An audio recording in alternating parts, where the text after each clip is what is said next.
Chapter 13. Payton. So, how exactly did this happen again? I look up from where I'm perched on the edge of the bed, struggling to slip my shoes on. She's staring at the door currently occupying the floor before her, wine-red hair falling into her eyes. And when that skeptical honey gaze flicks up to mine, thin brows quirk above it.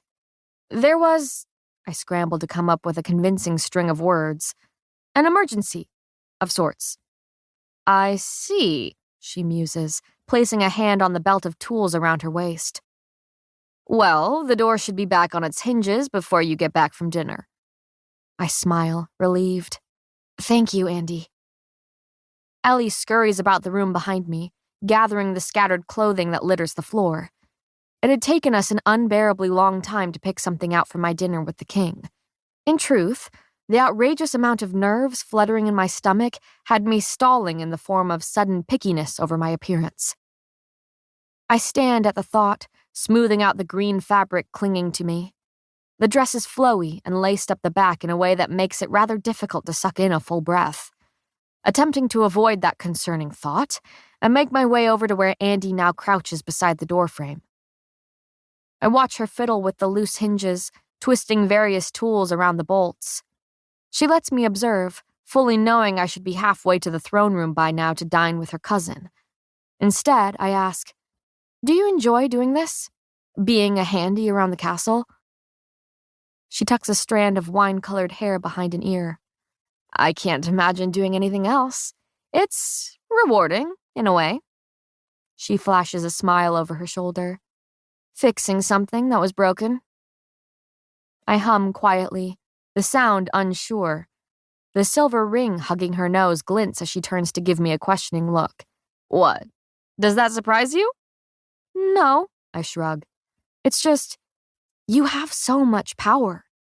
My eyes flick to her hair, remembering every burgundy creature I've witnessed her transform into.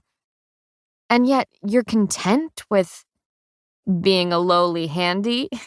She finishes with a laugh. Most people are shocked. Then again, most people don't realize there's more to life than power. My scoff is weak. Is there? She tilts her head, the mannerisms so like her dark-haired cousin. I figured you of all people would understand that. I shake my head, smile sad. For you, there is more to life than power. That is because you have it. My eyes drift up the walls while her own remain pinned on me. But for me, my life has always been about power, and trying to survive without it. When my gaze finds its way back to her, I catch the slight nod she offers. Well, you sure had all of us fooled. She offers a wry smile. I'm impressed. Don't be. A weak laugh falls from my scarlet-stained lips. I was only trying to make it out of the trials, and now I'm back in them. She stands, inspecting the other set of hinges. You'll be fine. Survive these trials. Her amber eyes meet mine, mischievous. And you'll get your power. You'll be Queen of Ilia. I study her, searching for any kind of distrust or bitterness lingering after those words. But I see nothing except factual indifference painting the sharp planes of her face. It's relieving, looking at someone and not seeing hatred staring back. I nod a thanks I can't seem to voice before my feet find their way past her and into the hall. It's good to see you again, Andy. You too. She's searching for another tool on her belt when I turn away. Oh, Payton. I whip around, dress swishing against my ankles. Her brows lower slightly over suddenly stern eyes. Don't hurt him. He can't afford to break again. I swallow, nod slowly. I'm not planning on it. She seems satisfied with this answer, turning away with a small smile.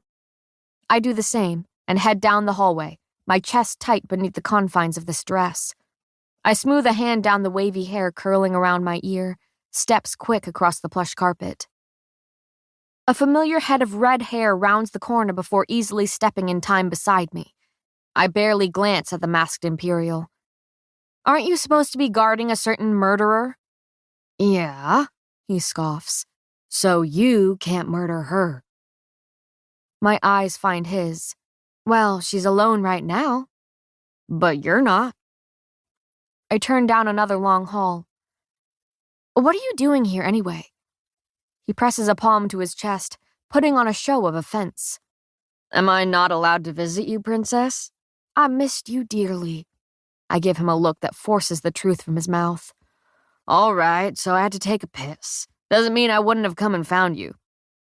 I half-heartedly fight my smile.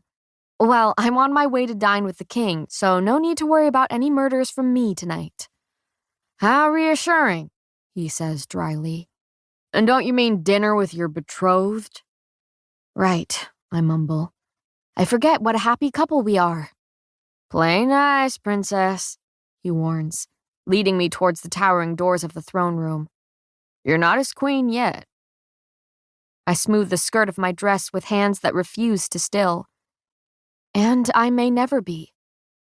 We slow beside the doors, and before he can convince me all will be fine, I pull him into a hug. He only hesitates for a moment, then folds his arms tightly around me.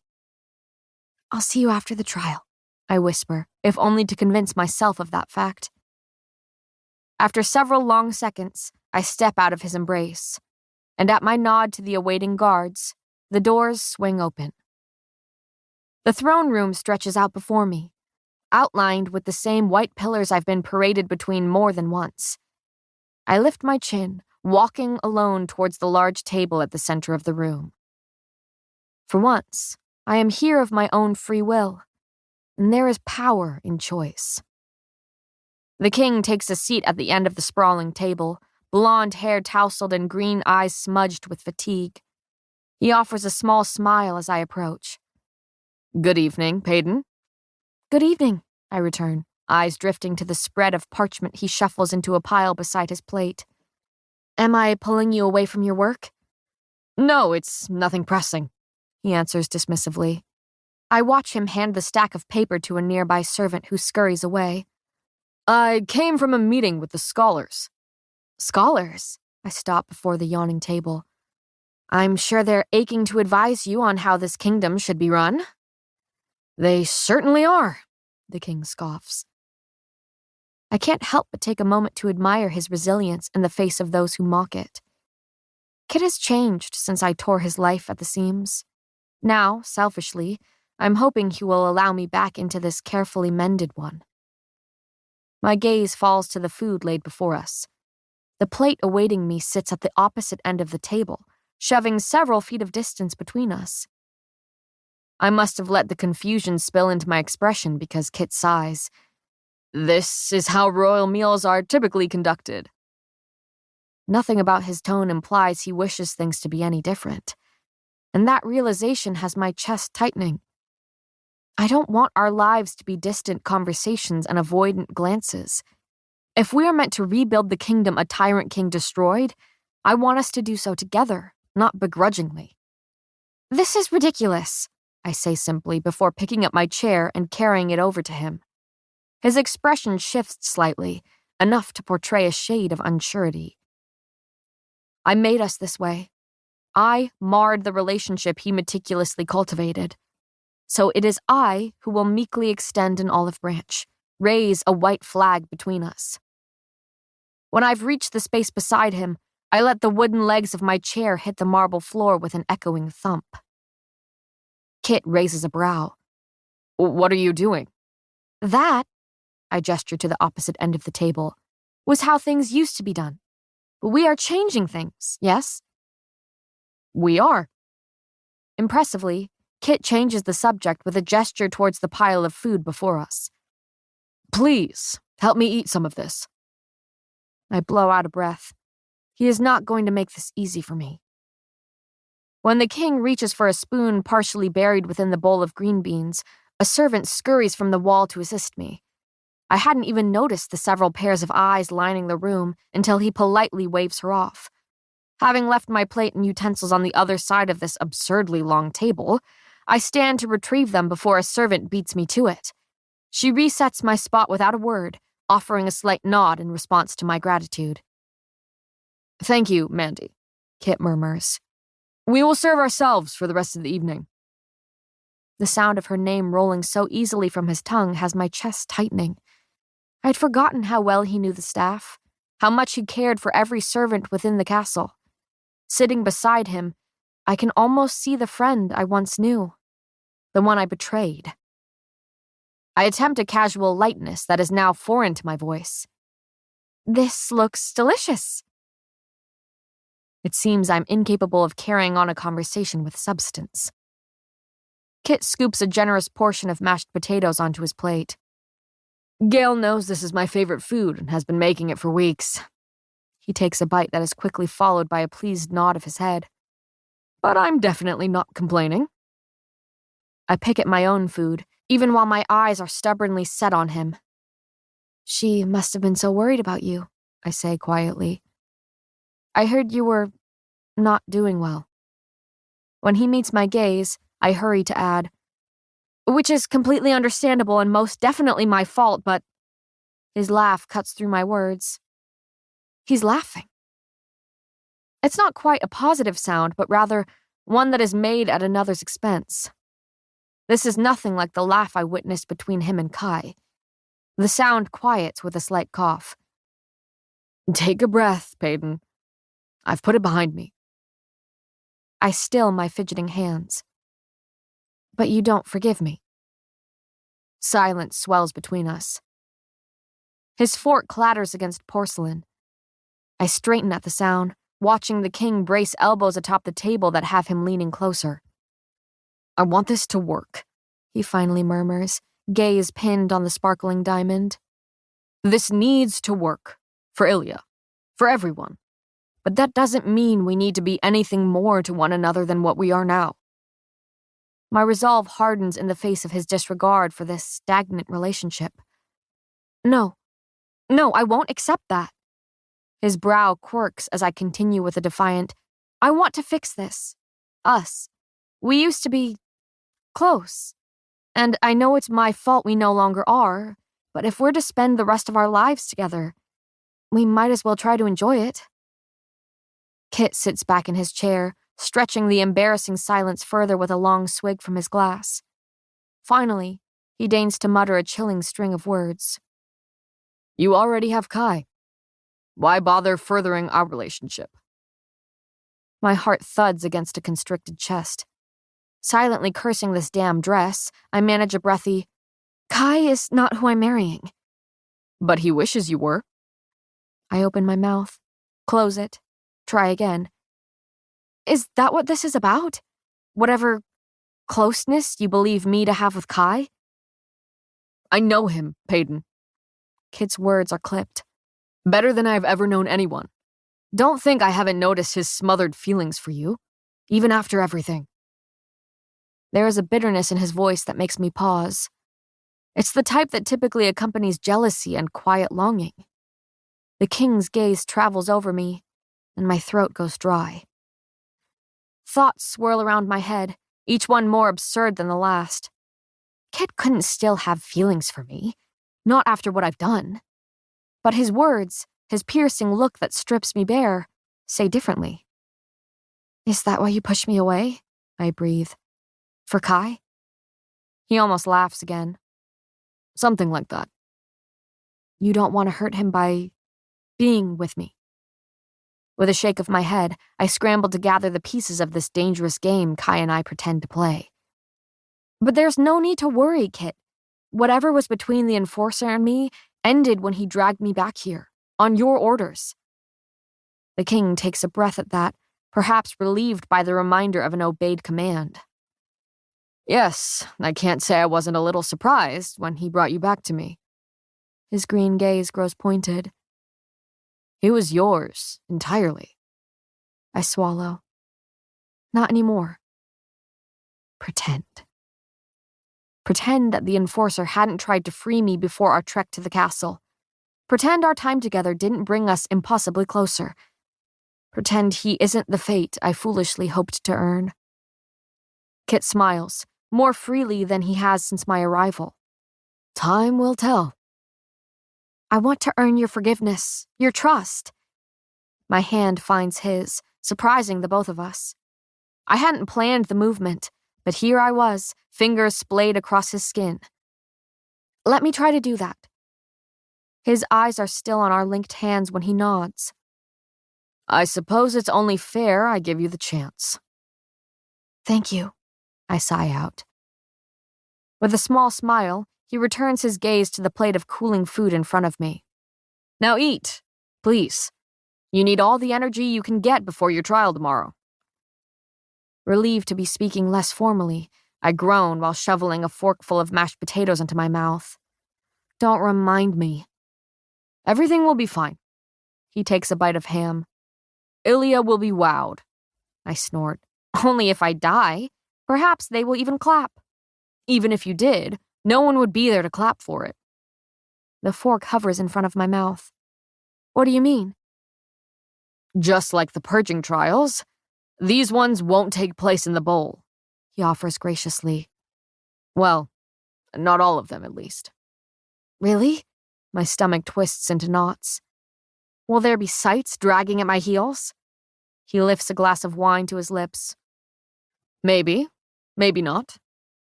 Well, if the court came up with these trials for me, I can't imagine they'd be anything short of perilous.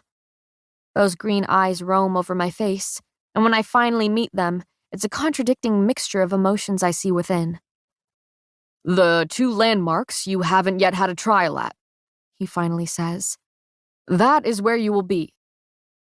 My gaze falls to his chest, where I know Ilya's crest lies inked into the skin beneath his collared shirt.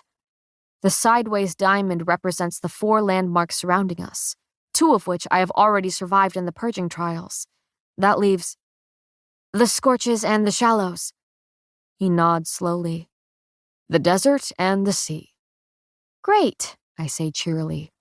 I barely survived the scorches the first time. Crossing lean arms over his chest, Kit adds, This first trial is all about bravery, and fears come in many different forms. I study his stoic expression. Then, a hurried question surprises my tongue. What fear would test you in this trial of bravery? That is a bit personal. He says this accusingly, despite his expression being tinged with amusement. That's the point, I counter. Failure, he says finally, simply. Insignificance. I don't tell him that this makes perfect sense considering the way he was raised. Instead, I extend that olive branch in the form of understanding. That is an admirable fear to have. Kit huffs, and I think it might have been a laugh in disguise. And yours? I shrug. Too many to count. It doesn't seem that way. He takes a sip of wine. Not even when you were in the purging trials. I'm good at pretending. I've gathered that. Words spill from my mouth in response to his own. But I'm not pretending to be your friend. I've never had to.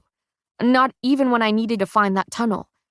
And I will keep trying to prove that until you tell me you believe it. There's a long pause. Okay.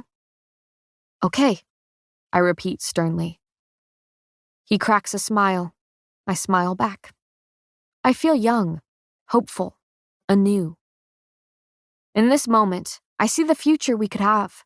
A glimpse of the boy who threw chocolates into my mouth and helped clean each one I missed off the floor. I see a friendship, not love. No. Love is what I see when I look at his brother. I run my fork through the pile of mashed potatoes on my plate. Is this a horrible time to tell you that I've never much liked your favorite food? His raised eyebrows have me attempting to amend with a weak, it's a texture thing. He leans back, head shaking. You're not helping your case, Peyton. I don't stifle my laugh in time. Oh, so my dislike for mashed potatoes is what's unforgivable? I'm afraid so. With a shake of my head, I lift a forkful of potatoes between us. Fine. To my dislike for mashed potatoes, may it be our biggest problem. This earns me a slight smile. He clinks his fork against mine and echoes, May it be our biggest problem. Chapter 14. Kai. I weave between the training rings, hands tucked casually behind my back. Sweaty bodies pack the yard, some sparring while others groan through the set of exercises I forced upon them. I scan the crowded expanse of dirt and torn grass, tracing the movements of those around me. My hand shoots out, lifting a brawny's elbow as I pass. "Keep your back straight. Carry the sword higher." The Imperial nods before I continue down the path, catching a flash before he runs into a load of crossbow or a bloom keen on uprooting my training yard. It seems my soldiers are out of practice. Father ensured that most of my time was spent hunting down ordinaries. But, seeing that Kit freed me from that gruesome task, I can now focus on whipping my men into shape. "I don't care if you're the strongest elite out there," I call, standing in the center of chaos. "I want you to learn how to fight without ability." I point to a particularly filthy Imperial.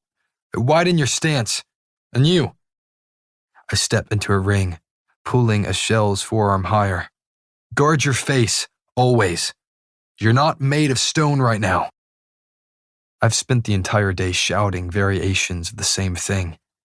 Every 2 hours, a new rotation of soldiers stepped into the yard, replacing the ones I'd worn out.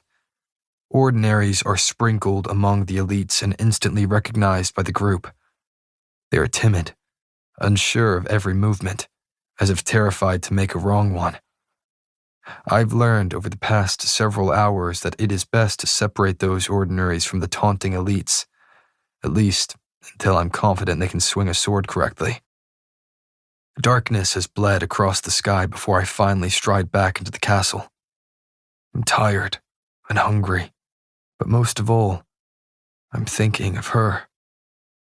My feet are quick to find their way towards the Queen's quarters.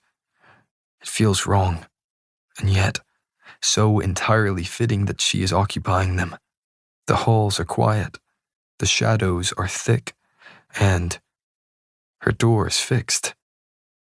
I shouldn't be surprised, considering I'm the one who told Andy it was in need of repair. With her hard work in mind, I gently wrap my knuckles against the wood, rather than kicking it off the hinges.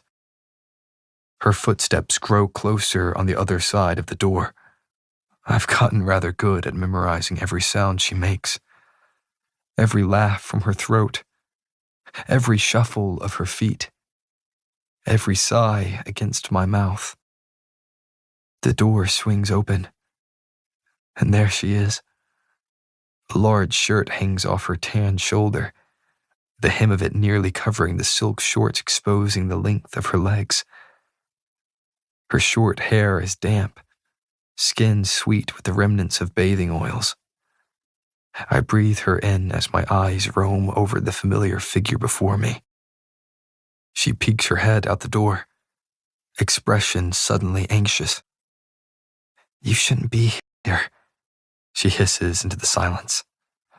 Then, without another word, I'm being tugged into her room. I kick the door shut behind me. Where else would I be? "Your own room, maybe?" "My room doesn't have you in it." My lips twitch, hence why I'm in yours. She shakes her head at me in disbelief. "Insufferable, cocky bastard." I wrap an arm around her waist to pull her against me. My fingers flip the tip of her nose, voice softening to a whisper. "And my pretty," I kiss her gently, feel her mouth melt against mine. "Pretty pay." She tugs at my shirt, pressing her lips against mine. I shove away from the door, pushing her farther into the room. This kiss is greedy and aching. This kiss is made up of every moment I wasn't able to touch her. Every moment I wanted her but willed myself not to. Her lips are as soft as the skin beneath my roaming hands. I feel a shiver snake down her spine when my fingers curl into her damp hair. "You shouldn't be here," she reminds me again, barely managing to get the words out. My response is a whisper against her lips. I know. Someone could have seen you. She pants. I know. Her hands grasp at my hair. I'm an engaged woman. My voice is low. Oh, I know. My fingers find that damning ring, slipping it off even as my mouth moves against hers. She makes a sound of protest against my lips that has my heartbeat quickening. But I manage to grab her other wrist from where it's buried in my hair. Before she can stop me, I've pushed the band onto the finger of her right hand. There. Now it's just a ring. No vows attached. She pulls away with a smile that has my breath catching. Oh, it's that simple. It could be. I say too quickly, too desperately. The heated moment fizzles out between us, leaving only panted breaths and the grim reminder of our future. Peyton takes a step away, then a dozen more as she begins pacing the plush carpet. Lifting wet hair off her neck, she clears her throat.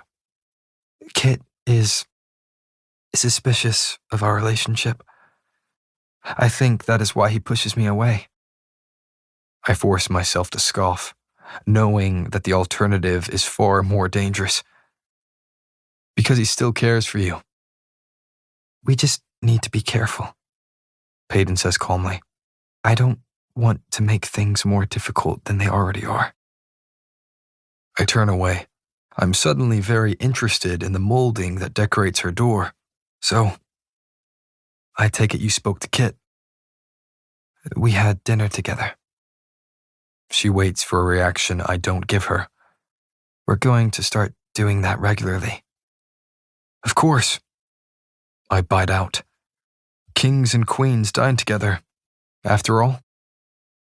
Jealousy weighs heavy on my words, straining my voice enough to have Peyton sighing. Her hands cup my face to turn it towards her. Please don't push me away too. I don't want this any more than you do. I manage a nod before she's flicking the tip of my nose weakly. I'm momentarily stunned by the action, as I always am. But it never gets easier, adjusting to the joy that swells within me when her fingers flick my nose.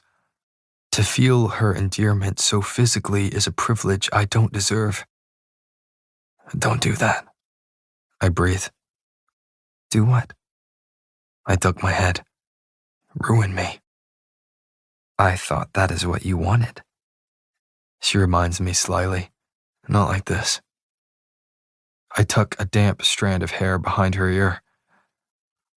Not with him. A slow ache begins its inevitable build in my chest. I will always love my brother. But I'm not sure I can bear to watch him grow old with her. Loyalty and love are damning enough when apart from each other. Now, they are dangerously tangled together. A lingering, sympathetic look is the only answer she offers. So, did you come to say goodbye? Pei's voice is soft, her change of topic less so. Just in case? I don't need to say goodbye, I answer blandly, because I will see you after the trial. Her gaze is distant. I'm going to the Scorches, or the Shallows. I still at her words, prepared to ask how she knows this when the answer spills from her mouth. Kit told me. 2 of the trials will take place at the remaining landmarks I haven't yet survived. I shake my head. Of course they will. I shouldn't be surprised if the court would throw you somewhere you've never been before. She opens her mouth, urging me to add, but no, I won't say goodbye because you're going to be fine. Bravery is the least of your worries. She's quiet for a troublesome amount of time. Then a soft smile finds its way to her lips. When I left for the purging trials, Adina reassured me that it wasn't a goodbye. Simply a good way to say bye until I saw her again. She swallows thickly. It was the most ridiculous line, but she said it so many times over the years. She makes a pained sound that slightly resembles a laugh. I look down at her, finding a mingling of grief and anger harshening her features. My fingers lift her chin. So, in the wise words of Adina, this is simply a good way to say bye until whatever the hell.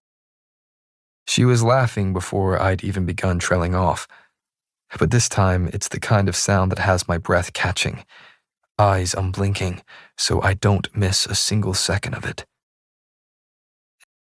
Until whatever the hell, Peyton repeats with a nod. I smile until the one she wears fades, and even then, I grin again in the hopes hers will return.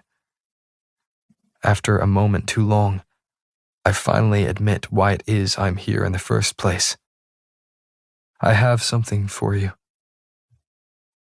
A shadow of skepticism falls over her face. Should I be worried? Reaching into my boot, I carefully slide the gift from it. I should be worried. It will likely find its way to my neck again. The silver dagger gleams, as if calling to her. Her eyes widen, roaming up the sharp blade and over the swirling pattern dressing the hilt. Reaching out slowly, she grabs hold of her father's knife, and for this one single moment, all is right in the world. There she is, the silver savior, standing before me, dagger in hand and a smile spreading across her face. Thank you. She can hardly get the words out. I thought I would never see it again. I smile. Just try your best not to slice me open, yes? You first, Prince. Her words are meant to tease, but instead my eyes drift to the scar crawling across her thigh. The smile fades from my face at the reminder of what I'd done to her while trying to fulfill my mission. She takes a step closer, sensing my sudden seriousness with a slight look of concern. My gaze trails up to the letter I know to be carved above her heart. Her palm finds my face in a gentle caress. You're not him. Those 3 words threaten to shatter me to pieces. I can't bring myself to look at her. It's a sudden, deafening relief that follows in the wake of her reassurance. I hadn't even realized how terribly I'd needed to hear that from her lips. The symmetries between my father and the monster he made of me have haunted every corner of my mind for as long as I can remember. Kai. Her voice is delicate enough to refocus my fragile mind. You're not him, she whispers again, tears pricking those beautiful blue eyes. I need you to know that. For me. I nod, not knowing where all my words went. She holds my face in her hands, holds me together with a touch I wish would belong to only me. You're not him, she repeats with a soft smile. But you have both left very different marks on my heart. One an O, and the other something even more damning. Her unspoken words hang in the air between us. Peyton. I tip my forehead against hers, aching to say what she is so scared of. In that field of poppies, I told her how impossible it was to stop myself from falling in love with her. And yet, the 3 damning words have yet to fall from my lips. I love you. I open my mouth, but it's her strained voice I hear. Don't. Not yet. She blows out of breath, her fingers brushing down the length of my cheek. Every person who has ever said that to me is gone. And I need you more than I need those words. I smile, pressing a kiss to her forehead. It'll take far more than mere words to drag me from you, darling. It better, she breathes. Her dagger hangs loosely from the hand she's twined around my neck. Odd that there was once a time I feared her bearing it into my back. Now I readily bear my weaknesses before her. It's as though she is whole again in my arms, reunited with the ghost of her father and held in the arms of her enforcer. And when she kisses me, long and fierce, I realize how happily I'd live the rest of my life at the end of a blade, so long as she is the one holding it. Chapter 15. Payden. I step in time to the steady beat of my heart. Sunlight streams through the worn buildings, following me like a spotlight across the crowded street. The familiar dagger strapped to my thigh is a comfort I cling to, along with the memory of his hands fastening it there. "Impress me today, darling," he had whispered, kneeling before me. The words were so similar to the ones I had uttered after we sparred for the first time. And with his hands gripping my thigh, gray eyes meeting mine through dark lashes, I realized, terrifyingly, that I would do anything to earn his praise, least of all survive this trial. So I keep my head high, even as hundreds of eyes scrutinize every inch of me. The entourage of Imperials leading me through the city do nothing to quiet the occasional shouts as I pass. And if it weren't for the king walking beside me, I'm quite sure there would be nothing but curses flying from the mouths surrounding me. I lean towards Kit, though my gaze never leaves the broad shoulders of the enforcer a few paces in front of me. "So I'll be in the Scorches." I say this flatly, knowing we are heading east through the city. The shoulder he shrugs brushes against mine. "Sort of." My eyes flick to him, confusion crinkling my brow. The movement has a bead of sweat rolling down my temple, forcing my focus to how insufferably hot I already am. My dark pants are tight against my legs, tunic slicked with sweat beneath the blistering sun. A small crowd has gathered behind us, trailing our steps to the city's edge. The hope that they will witness my death firsthand keeps them marching on in the heat. I almost admire their devoted detestation for me. By the time we halt at the outskirts of the city, it's not the warmth that has my palms slicking with sweat. My heart pounds as I take in the vast expanse of desert sprawled before me. I barely survived that sea of sand last time I dared to cross it. And if that is the bravery this trial is testing, I'm not sure I can muster the strength to do it again. Terror hugs me tightly as I await my inevitable return to another set of trials. I have yet to fully address the abundance of lingering pain and fear that accompany the last ones I endured. As if hearing my racing thoughts, Kit turns to face the expectant crowd. A familiar face stands beside the king with a hand on his shoulder. Tila uses her amplifier ability to project his voice down the street, just as she had done during each Purging Trials interview.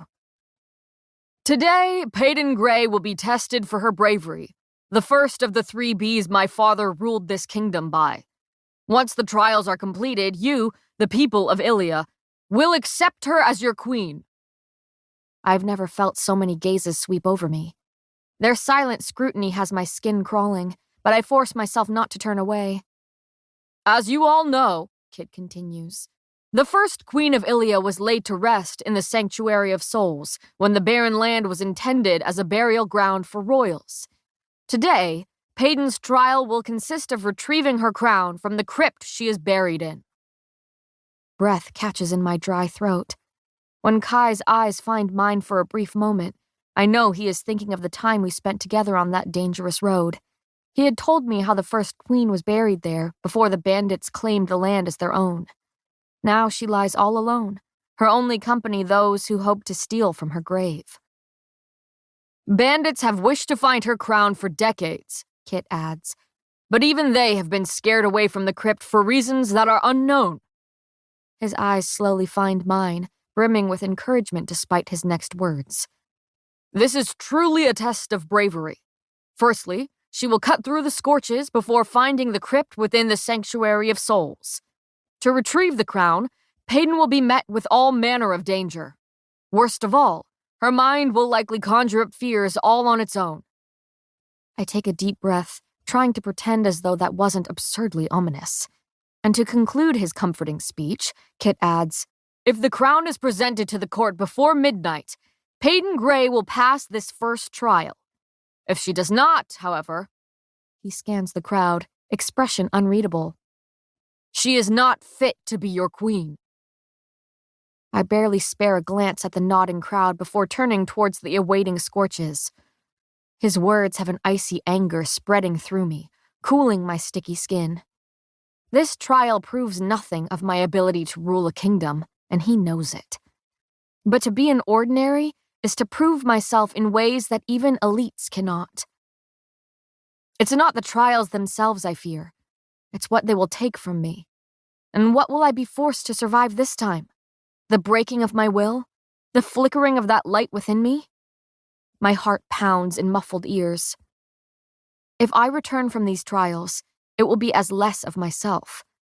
I'm running out of loved ones to watch die in my arms, so perhaps it will be me this time around. And maybe it's better that way, to die before this life steals the warmth Adina sewed into my soul. This kingdom has done its best to set me up for death, or worse, failure.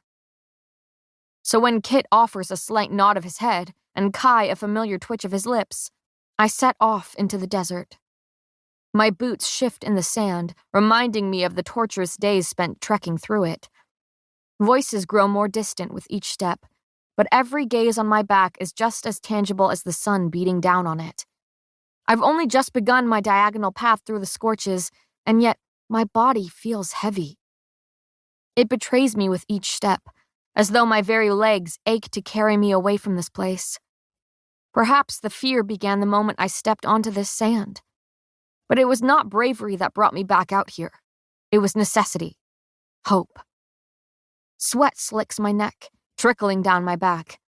Attempting to pull up my hair into a strap, I quickly discover that only half of the short strands will stay tucked in the knot.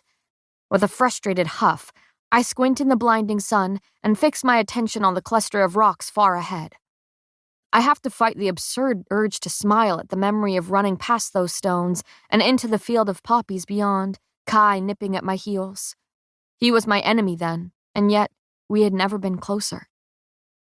I turn, shielding my eyes, to see a familiar figure watching me from the edge of the city. Now, the enforcer is something far more devastating than a lover, yet we have never been further apart. Keeping my distance from him is a trial of its own. It is cruel, not being able to call him mine after everything we've endured. Perhaps in another life, I'm strong enough to never need proof of it. Perhaps in another life, I am brave enough to confess that I love him. Perhaps in another life, I learn to love him from afar. And that is the most fearless thing of them all. So I look away, letting my feet carry me even farther from him. Chapter 16. Peyton.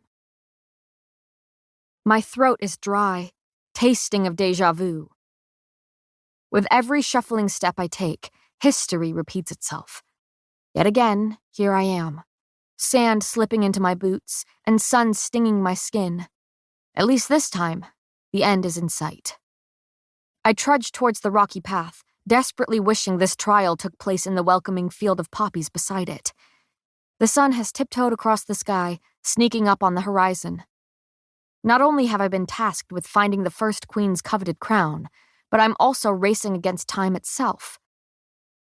I pick up my sluggish pace, spinning the steel ring around my thumb. If father could see me now. A pang of my heart hits me hard in the chest. Not the typical sadness that seizes me when I think of him and the death he met, but the type of hurt that tends to accompany truth. Because he's not my father. The words sound cruel, even from where they echo in my skull. And in most ways, it's unfair of me to think that. I have been unwanted in this kingdom from the moment I was born. But not to the man who found me on his doorstep after losing a wife and child of his own. I became his everything. And maybe that is all you need to earn the title of father. It's only when gravel crunches beneath my boots that I realize I've stepped into the sanctuary of souls. Clearing my thoughts and gathering my vigilance, I head down the wide path that eventually leads to door. My pace quickens without the sand to slow me, leaving a wall of stones on each side. The sheath strapped to my thigh has grown hot in the sun, but habit has me resting a hand on the hilt of my dagger. It's eerily quiet on the stony path, putting me on edge. Bandits have claimed this land, stolen it from the souls themselves, and I know firsthand how cutthroat they can be. I scan the towering stones beside me, looking for any sign of movement. Worry quickly creeps its way into my thoughts, doubt following soon after. I haven't the slightest idea which cave hidden among the rocks contains the lonely queen within it. So I'll have to search all of them, I mutter under my breath. The sun has dipped behind a cluster of looming boulders, and I'm left oddly cold without its consistent comfort. My tired gaze stumbles over the side of a cave to my left. Pace quickening, I head for the gaping entrance. I'm swallowed in darkness after several slow steps beneath the arching stone. My hands grope for the wall, palms flat against cool rock in an attempt to guide. Jagged creases of stone slice at my skin to spring blood from thin cuts. I bite my tongue against the stinging pain and accompanying stickiness that now coats my palm. Forcing myself to focus on feeling what I cannot see, I drop to my knees. My hands roam over the cold floor of the cave, searching for any sort of clue. "What the hell am I doing?" I whisper, already losing my patience. Father may have trained me to be hyper-observant, but the key to my psychic ability is sight, and that is precisely what I am missing at the moment. As I crawl farther into the cave, darkness weighs down on me like a smothering blanket. I blink, unable to fathom the nothingness in front of me. After several minutes of fumbling fingers, panting breaths, and nothing to show for it, I turn and head for the ring of light at the tunnel's opening. I stumble out of the cave, nearly blinded by the setting sunlight. Sucking in a deep breath, I rest shaking hands on my knees. It is only then that I allow myself to acknowledge how terrified I had been. The absence of light is the absence of knowledge. I have no idea what it is that awaits me in these caves, and that is a foolishness I fear. Squeezing my eyes shut, I take a deep breath, willing myself to calm. After a long, steadying moment, I set off again down the path. My mind races to conjure up a plan that helps me see within the caves, but I hardly have the time to build a fire, let alone scrounge up the wood for it. I shake my head at nothing but my circumstance, angered that the only tool at my disposal is a dagger. Again and again, I've been set up for failure. It is that bitter thought alone that has me charging into the next cave. This one is taller, allowing me to maintain my straight spine as I step farther into the blackness. With one hand dragging along the wall beside me, I extend the other in the hopes of finding. My palm collides with a stubbornly solid wall. I let out a grunt of pain, shaking out my wrist. With an aching hand, I search the slab of stone before concluding that I've truly met a dead end. I can't say I'm not thrilled to be leaving the cave, but when I'm bathed in sunlight once again, it's a struggle to force my feet down the path. The next 2 caves I venture into follow the same disappointing routine. I stumble inside, run my hands along the walls and floors, panic in the small space, and eventually give up to scramble back towards the rapidly setting sun. Now I stand at the mouth of the next taunting cave, mustering my courage. A golden ray stretches across the stone floor, as though the sun itself is pointing a finger. I follow the beam's path, my heart stuttering at what lies glinting within it. I drop to my knees beside the scattered silver strands, eyes wide as I take in the pieces of a girl I left behind. Blood coats each sliver of severed hair, dulling the silver braid beneath. Tears prick my eyes for the version of me that still lingers in this cave where Kai held the broken shards of me together. So much hurt had lived within the strands of something so unsuspecting. And when I could no longer handle the weight of blood coating my hair, my very body and being, I begged my captor to free me of it. The one person meant to be my undoing saved me from it. I gather the scattered pieces, ignoring the feel of dried blood that paints them. It feels symbolic in a way, like gripping a tangible moment in time. My gaze lifts to the small cave curved around me. The crypt is not here, but it feels like a tomb nonetheless. I gently lay the long pieces of my past self back onto the stone floor, leaving them to rest. The sun has abandoned me for the night. I squint in the growing shadows, only to be met with the yawning darkness of a cave before me. A shiver skitters down my spine when I take a step inside. My eyes widen in a futile attempt to see while my hands reach for something solid in this place of nothingness. My palm finds a wall, and I cling to it with each shaking step. The sound of my quick breaths echoes around me, accompanied only by the pounding of my heart. This cave feels different, unwelcoming, occupied. My mind reels, picturing every menacing thing that could be a single step away. Trying to calm my unhelpful thoughts, I crouch to the floor. But it's not stone I find beneath my palms, but packed dirt. I suck in a surprised breath, feeling hope bloom in my chest. This could be it. I continue my slow crawl, hands dragging through the dirt in front of me. The air is thick and damp in my lungs as I force myself deeper into the cave.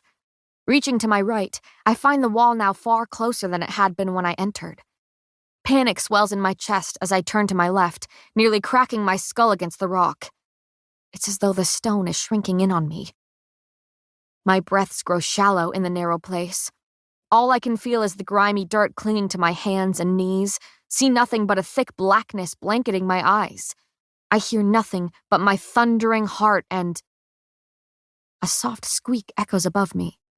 My breath catches, my body stills. Something rustles over my head, forcing me to clamp a dirty hand over my mouth to keep from making a sound. My whole body shakes in anticipation of meeting what it is that dwells in this cave with me. I can't move freely in the cramped space, and that alone terrifies me into stillness. A flutter of wings sounds beside my head. I jerk away instinctually, slamming the side of my temple against a jagged wall. The dirty palm pressed to my mouth falls away as I let out a yelp of pain. I feel the first bead of blood roll down my face when all hell breaks loose above me. A symphony of screeches echoes off the walls. I feel dazed, unable to determine up from down or fear from confusion. My head aches as a flurry of wings rain down on my crumpled frame. I think I may be screaming. Bats. Hundreds of them. The creatures rush past me, claws tearing at my skin from the ends of leathery wings that beat against my body. They feel far larger than they should be, pelting me persistently with a strength I doubted they could possess. Amid the terror and chaos, I manage to pull my dagger from its sheath. My palms are sweaty, eyes squeezed shut in the already smothering darkness. The scream that rips from my throat is rabid, the accompanying swipe of my dagger even more so. I slice wildly through the air, managing to hit several of the bloodthirsty beasts. Their screeches mingle with the pounding heartbeat in my ears. Fear and pain course through me to create a daunting concoction of desperation. I can see nothing, but I feel the demons that dwell in this darkness. They swarm around me as I blindly brandish my blade. Countless cuts sting my skin, blood bubbling to the surface with nauseating quickness. Another bat meets the wrath of my dagger and careens to the ground with a soft thud. I don't know what to do, or how to breathe, or if I ever will again. Terror grips me tightly, squeezing tears from my eyes and screams from my throat until they dart past my head. Like a gust of wind, there one moment and gone the next, the swarm of bats rush out of the cave. I'm panting, turning towards the mouth of the tunnel as I tuck my dagger back into its sheath. I can barely make out the outlines of their huge bodies as they fly into the night. With palms pressed into the dirt behind me, I shuffle back several feet, attempting to put distance between me and the creatures beyond the cave's mouth. The night sky awaiting me looks bright compared to the darkness within this swallowing stone. My eyes strain, body scrambling back. The dirt caves in beneath me. Wood snaps loudly before my scream drowns out the sound. I fall through what feels to be a decaying trap door, arms flailing as clumps of dirt and splintering pieces of wood plummet with me. My back slams against something solid, my head following shortly after. I groan, unable to stop my body from rolling off the object and onto the ground beside it. Cool stone meets my cheek as I lie there on my aching ribs, panting and numb with pain. My palms press into the uneven rock as I struggle to lift myself into a sitting position. Blood leaks from the many slices I've earned, making me acutely aware of each sticky path staining my skin. I lean against the large something I fell onto, back aching nearly as much as my head. I open my eyes and... No, my eyes are open. They have been this whole time. Now they dart around the darkness, wide with panic. The blackness that stares back is so thick that I thought it belonged to the back of my eyelids. For a single blissful moment, I had forgotten the fear that gripped me, forgotten how suffocatingly dark it is. This is the complete and utter absence of light, and for all I know, the presence of something far more terrifying. I scramble to my feet, fear spurring my aching body into action. My hands fumble blindly, hoping to collide with that solid something in the center of this cavern. Empty air slips between my shaking fingers.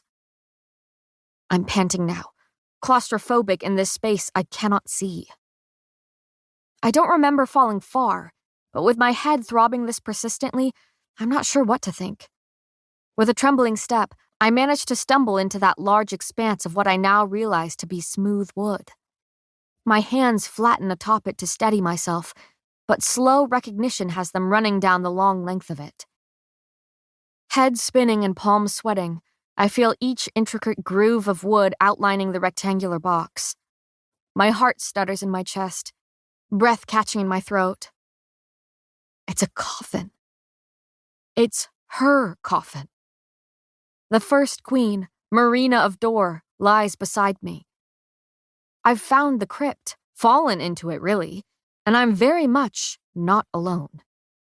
A chill skitters down my spine at the thought, feeling a sudden eeriness twine around my stiff body.